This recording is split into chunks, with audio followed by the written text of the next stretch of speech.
আসসালামু আলাইকুম।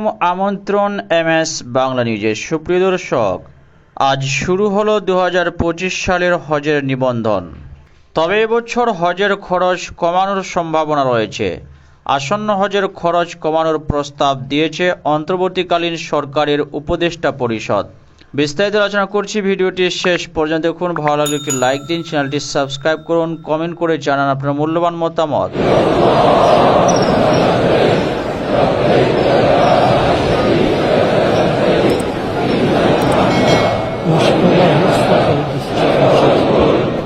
হজের খরচ কমানোর জন্য সংশ্লিষ্ট মন্ত্রণালয়কে নির্দেশনা দেওয়া হয়েছে।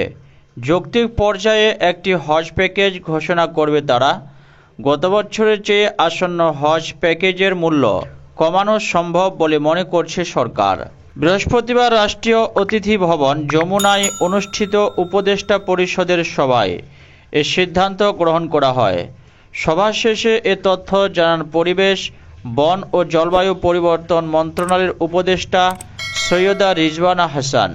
উপদেষ্টা বলেন, আমাদের হজ একটা বড় ব্যাপার মুসলমানদের জন্য, কিন্তু হজের মতো পবিত্র কাজেও একটি সিন্ডিকেট দেখতে পায়। তারা কারসাজি করে হজের প্যাকেজ মূল্য বাড়িয়ে তোলে। হজের যে খরচ সেটি যৌক্তিক পর্যায়ে কমিয়ে আনা যায়, সেজন্য সংশ্লিষ্ট মন্ত্রণালয় কাজ শুরু করেছে। কত হতে পারে, কত কমানো যেতে পারে, সেই আলোচনায় হয়েছে। বর্তমান প্যাকেজ যে অনেক বেশি, সেটি কমিয়ে আনা সম্ভব, সে বিষয়ে প্রাথমিক আলোচনা শুরু হয়েছে। গত বছর সরকারি ও বেসরকারি ব্যবস্থাপনায় দুটি প্যাকেজ ঘোষণা করে তৎকালীন সরকার। সরকারি ব্যবস্থাপনায় হজে যাওয়ার সর্বনিম্ন প্যাকেজ ছিল 5,79,000 টাকা, আর বেসরকারিভাবে সর্বনিম্ন প্যাকেজ ছিল প্রায় 5,90,000 টাকা। এবছর এখনও হজের প্যাকেজ ঘোষণা করা হয়নি। এখন প্রাক নিবন্ধন চলছে। আজ 1 সেপ্টেম্বর থেকে চূড়ান্ত নিবন্ধন শুরু হয়েছে, চলবে 30শে নভেম্বর পর্যন্ত। প্রাথমিক নিবন্ধনের সময়ের পর আর সময় বাড়ানো হবে না। গত 26 আগস্ট ধর্ম মন্ত্রণালয়ের এক সংবাদ বিজ্ঞপ্তিতে এ তথ্য জানানো হয়েছে। এবছর 1,27,198 জন বাংলাদেশি পবিত্র হজ পালন করতে পারবেন।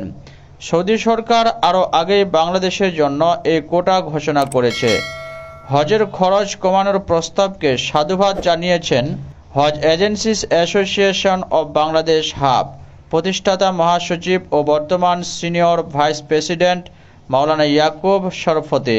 তারা বলেন, আমরা দীর্ঘদিন ধরেই এই দাবি জানিয়ে আসছি।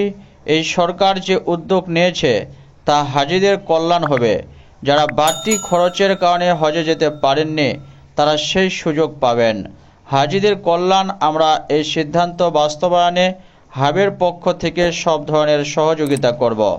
আপডেট এই পর্যন্তই। আসছি আবার একটি নতুন আপডেট নিয়ে। ভিডিওটি ভালো লাগছে লাইক দিন, চ্যানেলটি সাবস্ক্রাইব করুন, কমেন্ট করে জানিয়ে দিন আপনার মূল্যবান মতামত। ধন্যবাদ। খোদা হাফেজ।